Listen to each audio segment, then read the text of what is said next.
Добар ден, почитувани. И овој понеделник го следите магазинот за родителство 0+ месеци. Што на вистина знаеме за аутизмот и што допрва треба да се открие? Дали отсуството на говор е првиот знак за оваа состојба или пак постојат посупитилни индикатори? Што стои во позадина на аутизмот? Гените, влијанието на околината или пак можеби сложената комбинација од двете? За раната диагностика, современите терапии и поддршката што секое дете ја заслужува. Денеска разговараме со професор доктор Владимир Трајковски, председател на Македонското научно здружение за аутизам. Разговорот ќе го проследите по рекламите, а ќе ви оставиме простор и за ваши прашања во програма. Останете на Телма.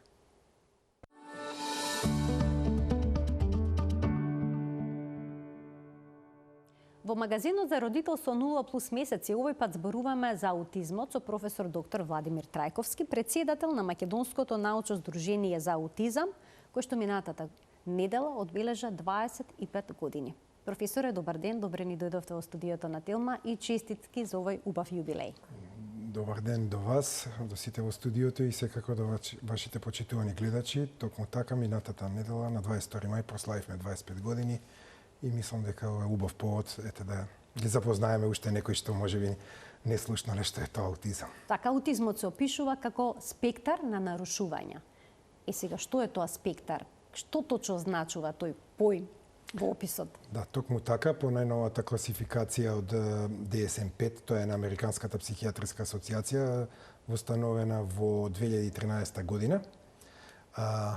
Аутизмот порано, значи сега се нарекува како аутистичен спектар на нарушување и јас инсистирам помладите колешки и колеги студентите да го користат тој термин. Сега можеби во емисијава заради бидејќи се три збора и да го користиме и аутизам, тоа представува спектарот, значи дека можеме да сретнеме од најлесни случаи каде што еден обичен лаик воопшто не може ни да претпостави дека тоа дете или возрасно лице има аутистичен спектар, до најтешки случаи кои што се врзани за целоживотна поддршка, потреба од трето лице, потреба од финансии од државата и така натаму. Значи, и некаде на средина се оние со умерено тешка клиничка слика, каде што имаат и некои предности и некои слабости. Значи, ете, во куси зборови, тоа би представувало спектрално нарушување. И симптоматологијата, некои може да имаат 1-2 знаци до 3, некои може да имаат и 7-8-10 знаци од болеста. Така, затоа велат дека секое лице со аутизам е приказна за себе. Да, токму така. Па можете ли да ни кажете кои се различите начини на кои што оние што имаат аутизам учат, размислуваат, решаваат проблеми? Да, начинот на учење, ова ви е одлично прашање, начинот на учење представува специфика кај овие деца и лица со аутистичен спектар, бидејќи тој не е ист како невротипичните деца.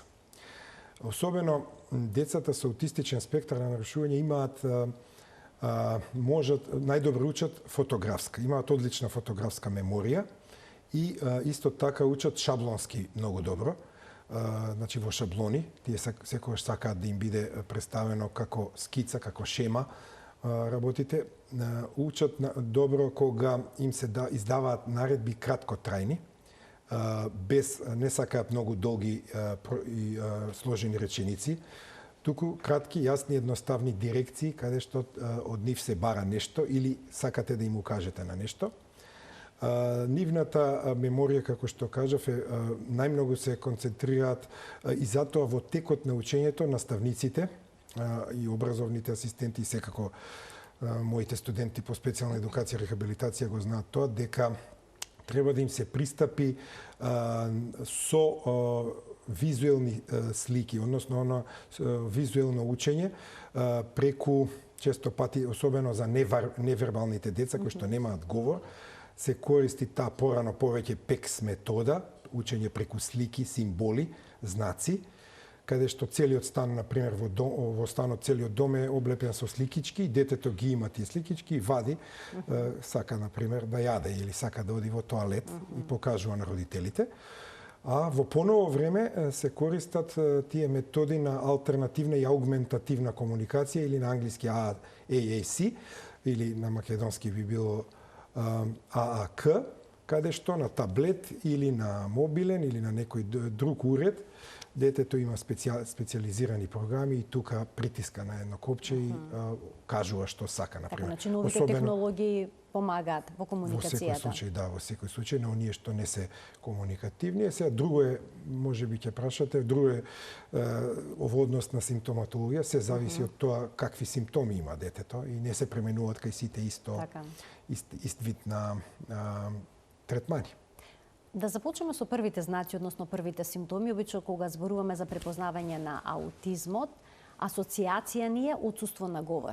Но дали отсуството на говор навистина е прв знак за аутизам? Да. Бидејќи родителите обично започнуваат со посета на логопед. Да, отсуството на говор не мора да биде секогаш првиот знак и тука мора да внимаваат родителите, особено оние кои што имаат сега мали деца по 1-2 години, затоа што може, но не мора. Затоа што има многу други знаци кои што уште во првата година, уште додека е доенче, може да укажат дека детето би можело да развие или веќе има аутистичен спектар. Например, детето не се смее на своите родители. Детето или е премногу мирно и спие многу часови во текот на ноќта, или пак е премногу вознемирено, плаче, често се буди во текот на ноќта, има нарушен сон. Значи, тоа се двете крајности. Понатаму, детето не бара да биде дигнато од својата мајка или татко во рачиња, значи оние движења со рацете дека сака, тоа го нема кај детето со аутизам.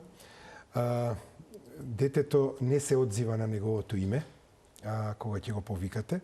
И исто така, детето не ги следи со поглед разговорите на возрастните во просторијата и исто така го избегнува контактот очи со очи. Друго што може да забележат родителите се сензорните нарушувања, кои што понекогаш па и во првата година и не се така јасно изразени и за родители што не се медицинари или што не се бават со дефектологија, психологија, не би можеле да ги забележат, но затоа треба да се внима и затоа јас сум ви бескрајно благодарен што така ги правите овие емисии и можеме да допреме до пошироката јавност и да ги едуцираме. Професоре, може да биде проблем ако детето педантно ги реди играчките, по големина, по боја? Секако и тоа е еден од знаците. Редењето во низа, редењето во една линија на играчките и преголемата педантност може да биде еден од знаците кои што би укажувале на понатамошен развој на класичната симптоматологија на аутистичен спектар. Сега тука морам да потенцирам дека не сите деца што имаат аутизам па мора да ги редат.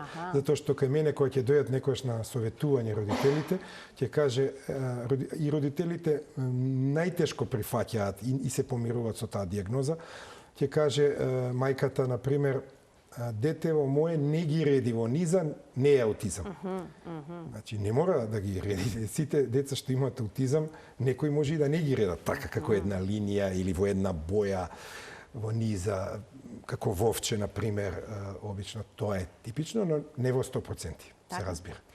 Вела дека е многу важна ранната дијагностика, дека таа клучна во третманот на аутизмот, па колку најрано може да се постави дијагноза? Да, апсолутно сте во право. Раната детекција со тестови на како што се на пример МЧЕТ сега, јас го имам и преведено одамна ЧЕТ првата верзија на македонски бидејќи беше слободен и го имам во моите учебници ставено на позади во прилозите. Тоа е особено за педијатрите многу битен. Во САД на пример до 18-тиот месец веќе имаат рана детекција и рана дијагноза. За жал кај нас во Македонија тоа оди потешко. Јас гледам деца, порано сум гледал и по 7-8 недијагностицирани, сега веќе се научија и родителите доаѓаат и тоа малку ме охрабрува, и на 3-4 години доаѓаат. Веќе ние сигурна дијагноза мораме да имаме поставена на 3 години. Иако ви кажав на запад, околу 18-тиот месец до крајот на втората година може да се постави дијагноза. Сега таа рана дијагностика, како што кажавте, води и до рана интервенција. Што подоцна се почне со методите и за третман и за рехабилитација, тогаш исходот е полош. Може да се зборува за причините што доведуваат до аутизам. Министерот за здравство на Соединетите Американски држави, Роберт Кенеди Джуниор, најави дека до септември 2025 година ќе се знаат причините, се спроведува едно големо тестирање, истражување. Што велите за оваа иницијатива? Да, доста е. Звучи ли реално дека за неколку месеци може да се открие причината? Па да ви кажам, доста звучи преамбициозно оваа изјава, иако јас со некои ставови од министерот во САД се сложувам негови, но баш дека така ќе биде до септември, дека ќе ги открие сите причини, не сум толку голем оптимист, но оставам на него. Сега и на неговиот тим се разбира, тоа се стотици сигурно ќе бидат доктори, професори од различни области вклучени во тој тим. Точно нема излезено се уште некои позначени имиња кои ги планира во тимот, но септември сега сме крај на мај за 3-4 месеци, така што мислам дека тука треба многу да се внимава на методите во основа на она што го следам. Тој и неговиот тим не планира да прават некои нови истражувања, туку врз база на ретроспективни истражувања, да се навратат и да видат таму да не има некакви пропусти во минатото. Инаку мора да биде сето тоа базирано на медицински докази, мора да биде научно фундирано, со сериозни методи што се користат во медицината, нели, квантитативни повеќе, па понекогаш и квалитативни методи, и секако да има голем стручен тим околу него и тоа тие истражувања да бидат репродуцибилни, односно да може некој друг да ги повтори во светот по истите методи што ги правеле неговиот тим на истражувачи, да може да се повторат тие резултати. Само така би можеле да бидеме сигурни дека ќе се дојде. Иако и сега причините горе-долу доста од нив се знаат. Например, генетската предиспозиција, тоа е јасно дека утврдени се веќе гени или генски варијации кои што се поврзани? Да, генски варијации, доста од нив се утврдени и уште се трага. Секако се наоѓаат, речи си секој месец по еден ген нов се наоѓа. Има околу 1000 гени кои што се вклучени. Порано зборував ја за стотина, сега веќе околу 1000 гени. Например, тука е CHD8 генот, тука е, сега не знам колку е ова битно за вашиот ценната аудиториум, дали ќе ме разберат, CHD8, например, потоа тука е генот неурологини 1 и 2, кои што се вклучени во развојот на мозокот. Најдени се како мутирани AUX1, AUX2 гени, исто така мутирани и многу други кои што сега не би ги замарал вашите гледачи. Значи, тие се најдени, има правено студии на семено-фамилиарни студии, понатаму правени се студии на близнаци, правени се студии на усвоени деца, и тоа е уште од почетокот, од средината на 70-тите, 80-тите се започнати овие студии каде што е утврдена една силна генетска предиспозиција и тоа не е, тука нема дилеми. Аутистичниот спектар е од сите невроразвојни и сите невропсихијатриски нарушувања во детската возраст со најголем коефициент на наследност или хередитабилност, како што го велиме ние докторите. Тоа е 90%, што ќе рече дека во 90% од причините се генетски, останатите 10 се еколошки или средински фактори. Сега истражувањето главно се фокусира, колку што јас можев да видам, на надворешните фактори, прецен на токсините од околината. Еве издвоив што ќе се анализира: мувлата, адитивите во храната, пестицидите, лековите, ултразвукот, дебелината. Значи надворешните фактори, како што се хемиските супстанции, кои што ги има насекаде во вода, во воздух, во почва, потоа начинот на исхраната, дебелината, тука е и ултразвукот, но сега има тука и уште нешто, некои експерти изразуваат, велат загриженост, истражувањето да не ги заживее теориите дека аутизмот е поврзан со вакцините. Да. Значи, тоа е научно веќе, таа теорија е научно демантирана. Сега вие како гледате на овој ризик? Да, постојат такви мислења дека можно е да дојде до... Јас не би преодицирал ништо додека не ги видам резултатите, во однос, особено во однос на вакцините, бидејќи тоа е доста деликатна тема. а би се навратил во однос на другиве работи што ги напоменавте. Одлично сте се подготвиле за оваа емисија. Се ова што го наведовте и од порано се споменува, сега претпоставам дека они ќе го фундират, ќе го докажат за 100%. И пестицидите се познати веќе околу 20-30 години дека се едни од можните средински причинители или еколошки фактори. Бисфенол А би го спомнал тука, пластичните субстанции и хлорирани, некои, знаеме во пластиката има доста хлорни соединенија, така што тие исто така се спомнуваат често пати во литературата, во трудови како можни откочувачи. Понатаму спомнавте ултразвук, да. Ултразвук, постоја теории, уште јас кога почнав со мојот докторат, а тоа е 99-та година, дека претерано изложување на бремената жена на ултразвук може да изрази одредени штетни ефекти. Така што но има и други истражувања кои што велат дека сосема безбедно, така што да, има истражувања, но не премногу, за тоа велам.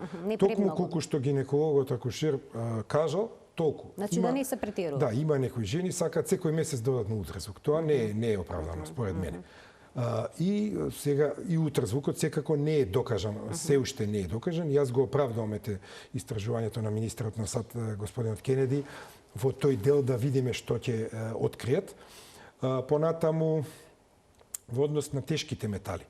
Тоа како постојат трудови објавени и јас можам тоа да го потврдам на македонската популација. Сум правил кај десетици, да не речам стотина, сигурно има и повеќе од 100 сигурно истражувања од тешки метали во коса и наоѓаме преку 90% жива, кадмиум и олово и некои други тешки метали. Така што тешките метали, особено, например, во Нью Џерси има една студија, таму има многу тешка индустрија во САД и се гледа поголема преваленција отколку во други делови, например, во САД. Исто така и сум го споменал и порано, се надевам нема да бидам здодевен на гледачите, можеби повеќето и него да ни слушнале. Има едно во Јапонија кај возрастни лица, кај приморски град, каде што се излеала жива во морето и потоа рибите нели ја консумирале. Возрастни лица јаделе риба со многу жива, се интоксицирале и имале многу слични симптоми. Немале аутизам, но симптомите што ги манифестирале во однос на однесувањето, повторувачки некои маниризми и така натаму, сите тие биле многу слични на аутизмот. И јас длабоко верувам дека тешките метали во воздухот, во почвата, и тоа како би можеле да бидат еден од откочувачките механизми. Вие можете убаво потенциравте. Аутизмот е комплексна состојба, доста сложена состојба, каде што не е само генетиката вклучена, затоа што не е 100%. Например, кај имате генетски заболувања како што е неврофиброматоза, туберозна склероза, таму сме сигурни дека 100% и точно се знаат по еден ген, тоа се моногенски болести, таму 100% влијае тој мутиран ген и тие нарушувања се 100% генетски. Кај аутизмот се до 90%. Дали тоа значи доколку се утврдат ризик факторите кои што доведуваат до аутизам, ова состојба би можела да биде превентибилна?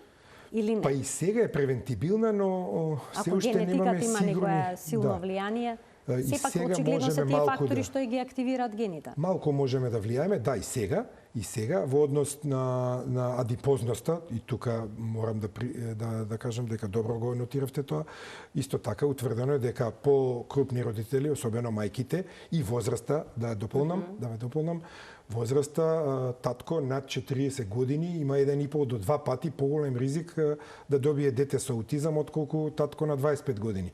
Исто мајка над 35 години која што решава да биде бремена.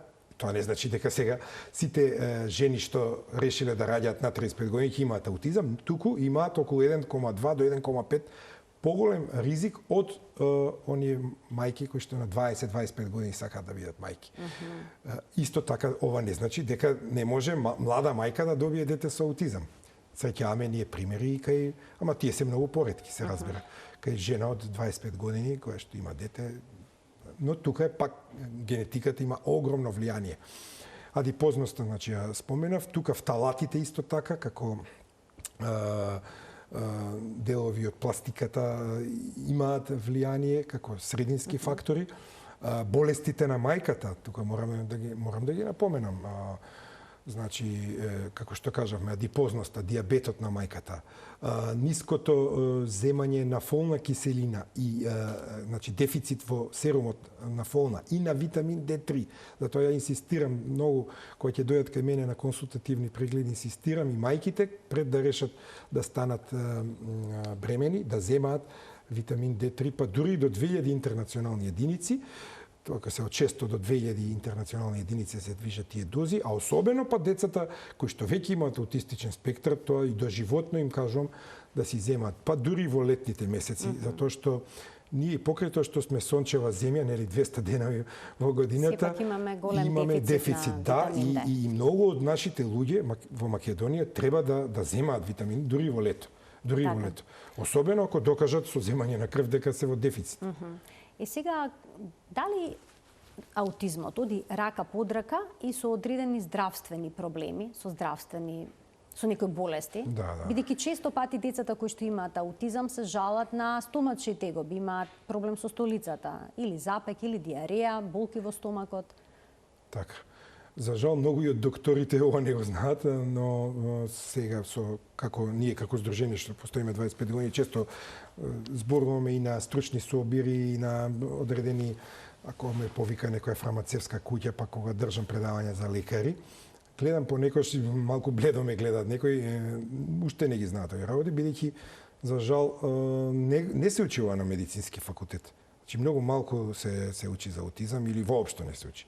Во моје време апсолутно тврдам дека воопшто не се учело, кога јас сум бил студент, а и сега разговарајќи со млади студенти на медицински факултет, кажуваат дека дали ти им го споменат и многу малку се обрнува внимание. Главните проблеми се асоцирачките медицински состојби кај детето. Покрај оние бихевиорални или нарушувања во однесувањето, стереотипни повторувачки однесувања со мрдање на рацете, говор немаат од 30 до 40%, зависно од студија до студија, тоа се вика нели алалија или мутизам. Главни се медицинските проблеми. Вие дел спомнавте, јас ќе се надоврзам. Имаат во огромен процент од 50 до 70% гастроинтестинални проблеми. И секогаш кога имаат предизвикувачко однесување во маркет или било каде, или хиперсензибилноста може на било што светлина, звук, но за тоа мислам дека подоцна би можеле да поразговараме, или пак гастроинтестиналните проблеми, а детето со аутизам не знае да каже на својата мајка и татко дека го боли стомакот. Значи тој leaky gut синдром или таа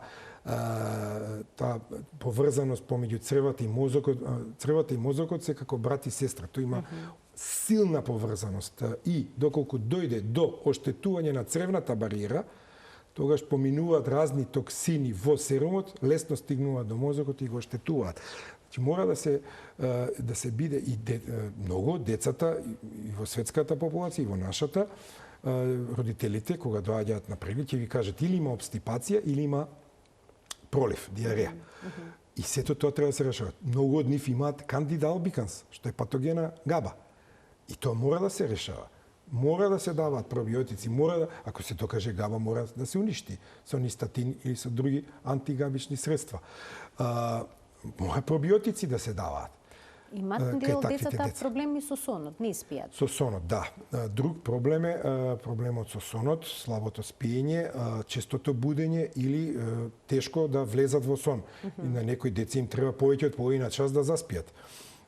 Тогаш мора исто така да се действува, например, со давање на B6, магнезиум или пак понекогаш се оди и со хормон, давање на мелатонин. Знаеме дека мелатонинот е регулаторот на нашиот сон и доста од децата, ако подолго време патат од таа несоница, мора да им даеме мелатонин. Други проблеми медицински се анксиозноста и депресија. Од 40 до 50%, па во некои студии до 60%, можат од децата, особено оние со тој високофункционален кои што се со висока интелигенција, порано ги нарекувавме Аспергер синдром, сега по оваа новата класификација Аспергер не се именува така, тие, особено во адолесцентниот период, може да имаат зголемена депресија, па дури и склоност кон суицид. Во такви случаи тие задолжително мора да примат медикаментозна терапија во смисол на антидепресиви. Значи мора, затоа што постои опасност да си го одземат животот. Значи мора во тие родителите нема што да ги штеат своите деца, понекогаш психијатрите тоа често го нотираат дека одредени психијатриски болести мора да ги разбираме како дијабетес мелитус. Доживотно кај дијабетес мелитус, кај инсулинозависен, тие што имаат мора да се боцкаат со инсулин. Така овие што имаат депресија, на пример, мора да примаат долги години, ако не и доживотно, да примаат антидепресиви. Дали трициклични, дали овие ССРИ што ги велиме, сега да не спомнувам лекои, да не правам реклами на одредени компании. А има ли вистина дека голем дел од децата се алергични кон нешто, значи имаат алергија или пак нетолеранција на храна, бидејќи родителите пробуваат и разни диети? Да. Тука тоа е голема вистина. Да, тоа јас и го докажав во мојот докторат, кој што беше уште 99-2002, на нашаст. Има многу студии од Америка и од Западна Европа, а ние го докажавме и на македонската популација дека во речиси некаде до 35-40% имаат најчесто имаат интолеранција кон глутен и казеин, кон бета-лакталбумин, бета-лактглобулин, тоа се протеини од млекото. Во таков случај ја апсолутно им кажувам да ги избегнуваат тие. Некои имаат интолеранција кон лактоза, млечниот шеќер, лактоза. Во такви случаи, значи, мора да се избегне. И да родителите тука би советувал да не очекуваат класична алергија со осип по кожата. Тоа може да оди многу по-суптилно. Затоа јас често пати, мислам, ги упатувам да видиме, да исклучиме или пак да докажеме. Ако докажеме, тогаш апсолутна индикација во третманот е избегнување на вакви типови. Или леп што има глутен, не смее да се јаде ако детето е интолерантно кон глутен.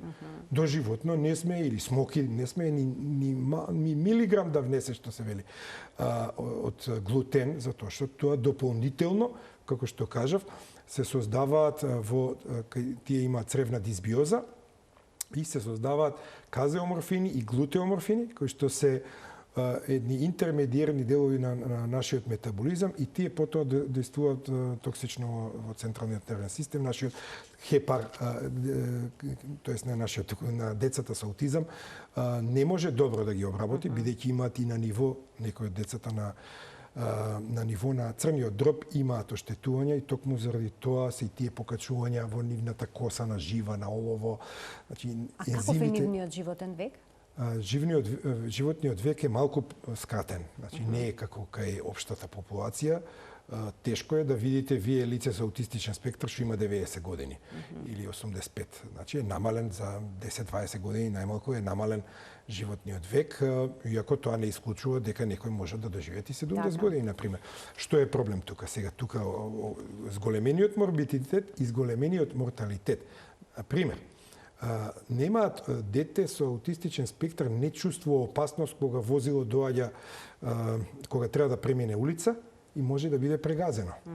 Исто така, кога е во адолесцентна возраст, не ги разбира шегите на врсниците, па може лесно да биде подложено на булинг, па ако влезе, не дај Боже, во лошо друштво, може и лесно да испровоцира некој поголем мангуп и криминалец, па и да биде убиено, например. Не сакајќи, ако влезе во таква кавга, они не разбираат двосмислени шеги, не разбираат двосмислен говор, идиоми, фрази, не можат добро да ги разбират, така што друго, на море, сега се ближат летните месеци или на езеро, може да се удават, не знаејќи да пливаат често пати и токму поради таквите морбидитети, морталитетот кај нив е зголемен.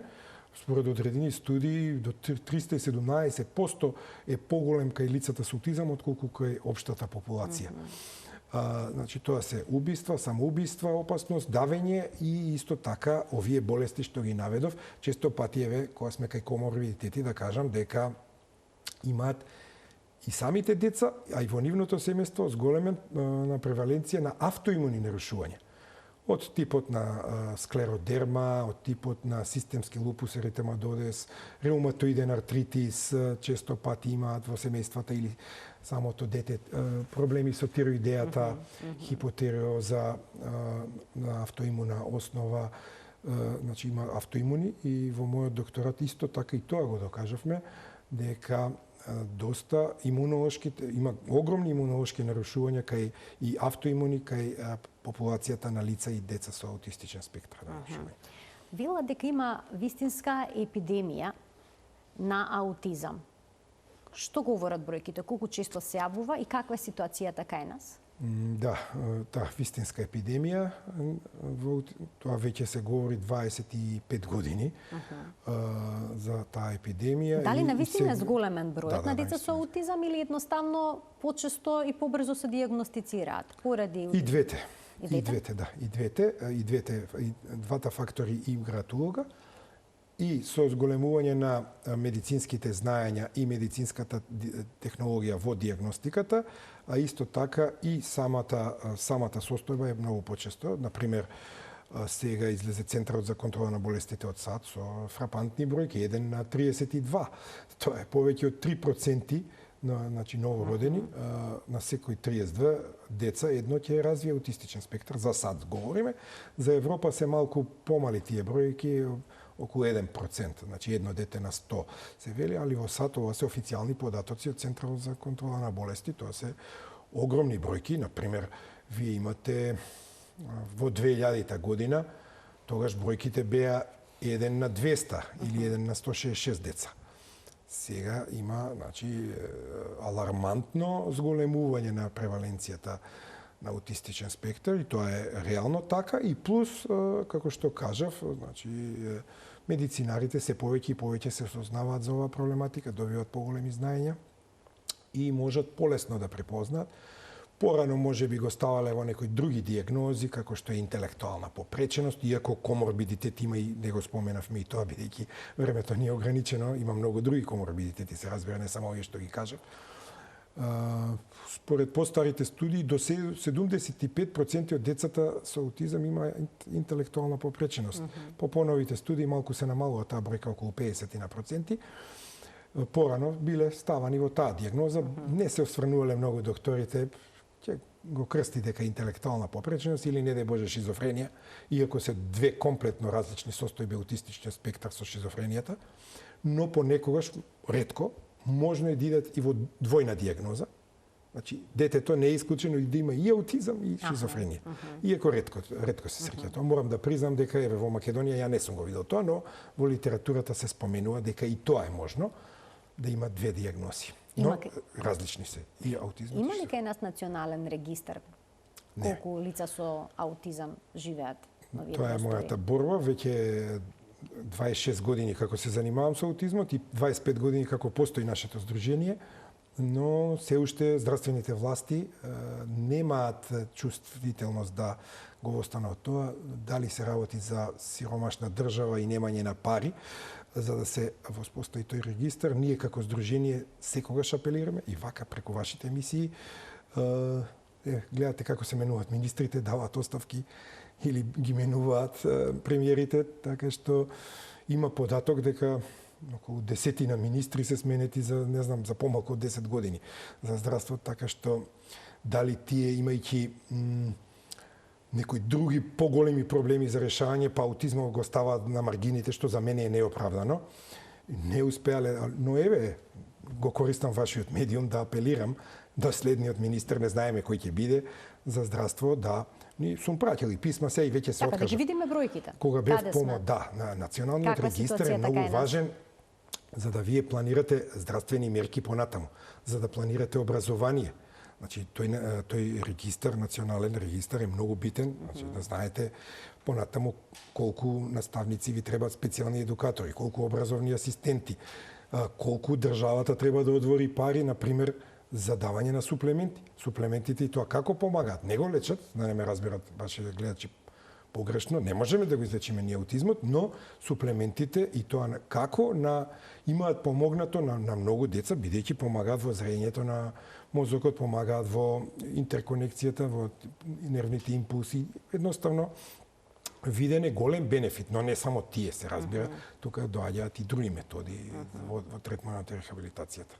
Колку брзо во нашиот здравствен систем родителите може да добијат дијагноза? И ве споменавте на почетокот на емисијата во некои земји како што е со Соединетите Американски држави, рана дијагностика има до 18-тиот месец. Тука малку подоцна се добива дијагнозата. Зошто е тоа така? Па, имаме ли доволно стручни лица нема за доволно, аутизам? тоа е главниот проблем, нема доволно стручни лица. Порано исто така родителите се срамеа да го носат и се срамеа од етикетата или лейбл, што го велат англичаните, да не биде нивното дете етикетирано, па и не одеа на доктор. Тоа се слабите познавања за оваа проблематика, би рекол, и за тоа се доцни. И понекогаш може да чекаат и со години. Не е толку проблем листа на чекање. Сега тука па имаме и еден парадокс, морам да го споменам и не сум го кажал до сега јавно вака на медиуми. Имаме парадокс во однос, например, на Германија. Германија, знаеме, е една од најсилните во Европа економии. Мене ми доаѓаат родители од македонци, од Германија, и ми велат, ние може да на листа на чекање сме 18 месеци и повеќе им се исплати да дојдат јас да ги прегледам и да им ја дадам дијагнозата или да отфрлам дијагнозата аутизам, отколку да чекаат 18 месеци. Кај нас, мислам дека помалку се чека, кај нас е многу помалку, но кај нас е главниот проблем што нема доволно обучени и педијатри, и детски психијатри, а да не говорам за општи доктори по семејна медицина, специјалисти кои што многу малку имаат познавања да го препознаат аутистичниот спектар. Тука лежи проблемот и како што кажав, во некои етнички заедници се уште постоењето на тој срам, што ќе речат соседите, што ќе речат околината наша, па нашето дете има аутистичен спектар и така натаму. Тоа се двата главни фактори зошто кај нас е подпроценето. Инаку ако ме прашате во однос на претпоставката, ако претпоставиме дека имаме 2 милиони, сега веќе и помалку, 1.800.000 жители, тогаш во Македонија би требало да има од 18.000 до 20.000 најмалку лица, а тоа по онаа статистика 1 на 100. Ако одиме 1 на 32 ова американска статистика, тогаш бројките се фрапантни, значи одат на 30-40.000. А ја не гледам зошто би биле толку позади САД. Ние сме позади во однос на економијата, да, и во однос на некои други работи, но во однос на ова не гледам зошто би заостанувале толку многу.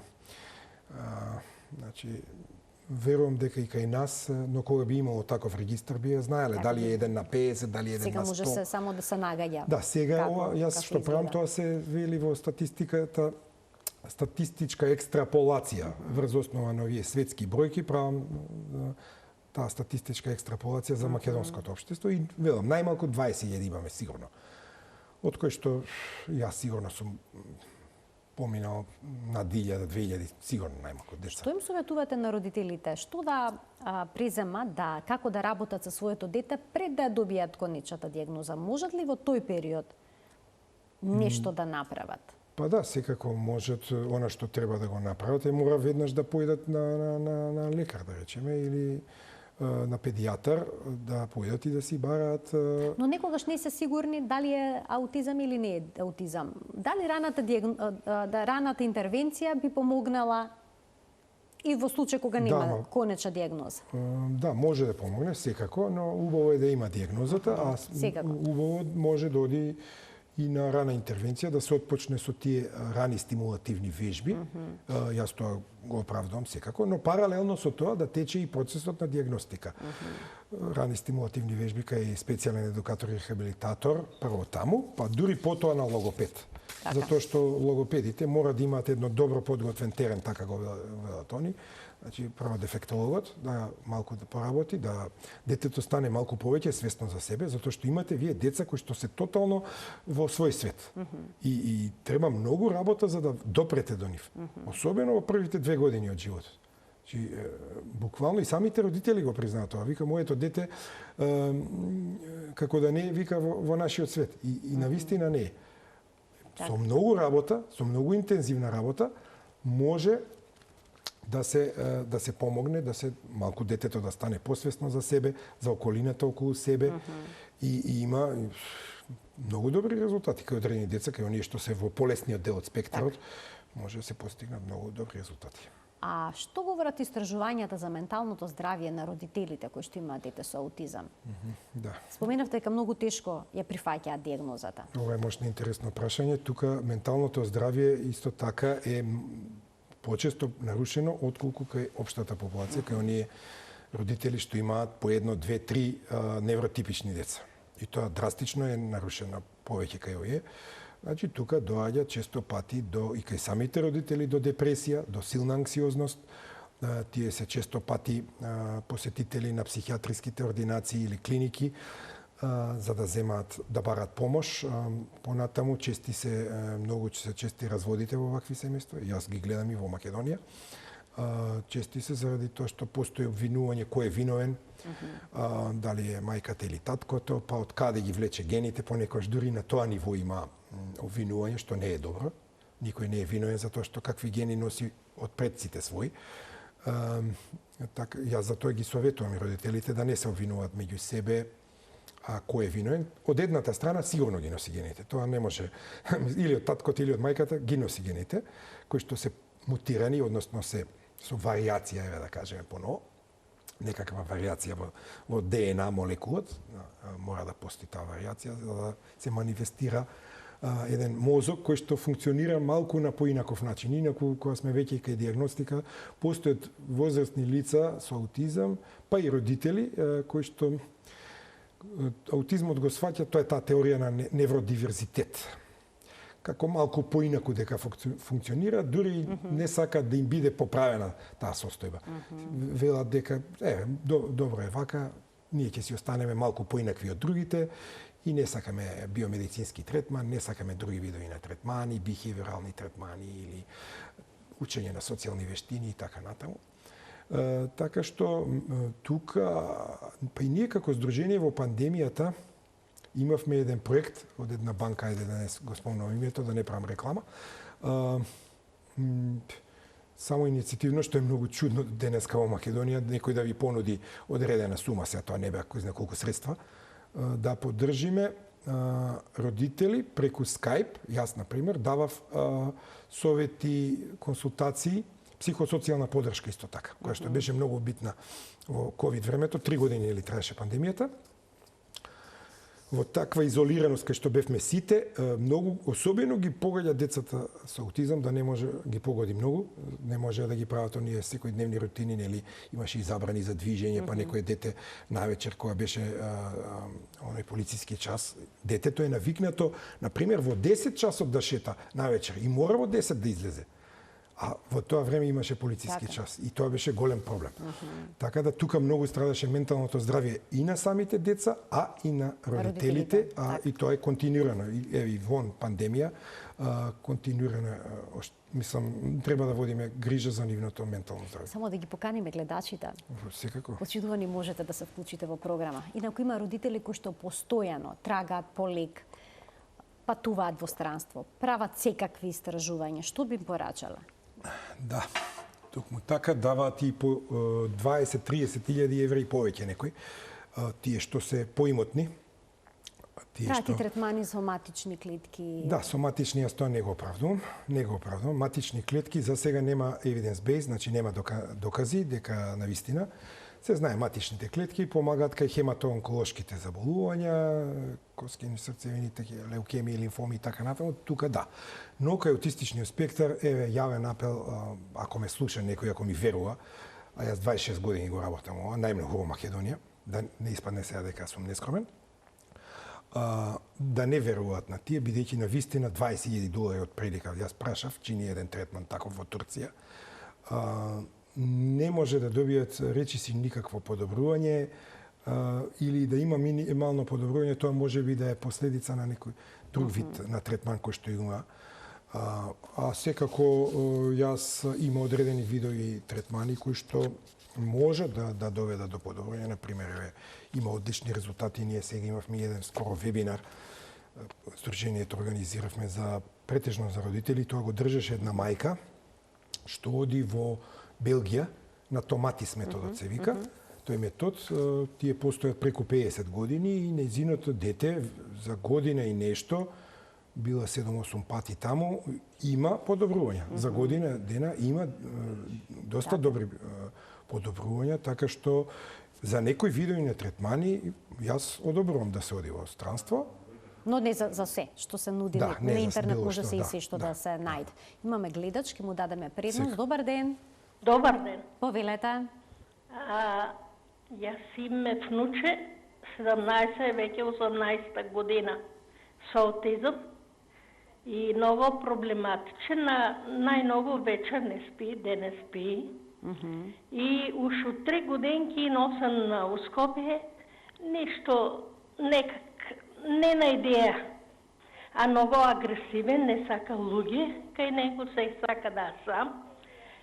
Сната не може да однесе ни да му направат, да видат која крвна група, а треба забете да му и прават. Така. Дури и лекарските прегледи се тешки, особено кога нешто се сензорно чувствителни. Сигурно не е едноставно. Така, имате некој конкретно прашање или само се јавивте да споделите искуство? И ја това саках да видам дали на кој начин можеме да го извадиме од дома, некак да се дојде, да може сната да му направат која крвна група за завите да му и прават. Така. Ви благодарам за вклучувањето во програма. Што советувате овакви ситуации? Да, ова се доста комплицирани ситуации кога детето со аутистичен спектар, а веќе е возрастно, ако разбрав, околу 17-18 години, тоа е пропуштен огромен период и тука многу малку може да се стори. Особено што тоа е толку социјално изолирано што веќе и се плаши од средината. Тука мора да повикат некој приватен психолог или психијатар во градот, не спомна каде, во кој град е, да малку се поработи во домашни услови за да може детето да се убеди да излезе да извади крв. Гледате, вели господјата крвна група, сега тоа толку и не е битно, веројатно мислеше крвна слика и други некои испитувања што треба да се направат. Не може ни тие основни, базични, а камоли некои пософистицирани истражувања. Значи, тоа е првично да се допре до детето, мора некако или некој приватен специјален едукатор, па некако да работи со него. А спомна исто со сонот има проблеми, јас би препорачал мелатонин да даваат и евентуално ако успеат да дојдат до Скопје, да се јават, јас ќе го оставам во студиото бројот каде што правам прегледи, па да дојдат, да им дадам сепак 45 минути преглед, не исто со ова што сега можам за 1 минута да им го кажам. 25 години од Македонското научно здружение за аутизам. Како го формиравте ова здружение? Што беше поводот? Како се случи вие да се ангажирате токму во областа со аутизмот?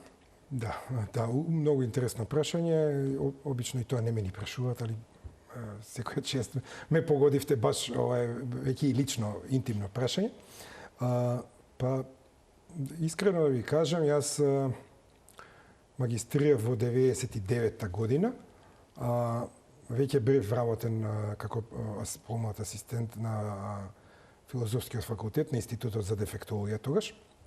И во тоа време ништо не се работеше за аутизам. Многу малку се слушаше и се зборуваше. И нели еден од првите постулати е кога правите докторат да ви биде оригинален во државата кај што правите. И јас си реков, ајде, си велам да бидам прв во нешто во државата. Ништо нема истражувања, нема учебници, нема книги. Некаков мал придонес апликативен да дадам за македонската наука и тоа беше првичниот импулс и потоа секако од тука тргна целата идеја и потоа за среќа ме поддржа.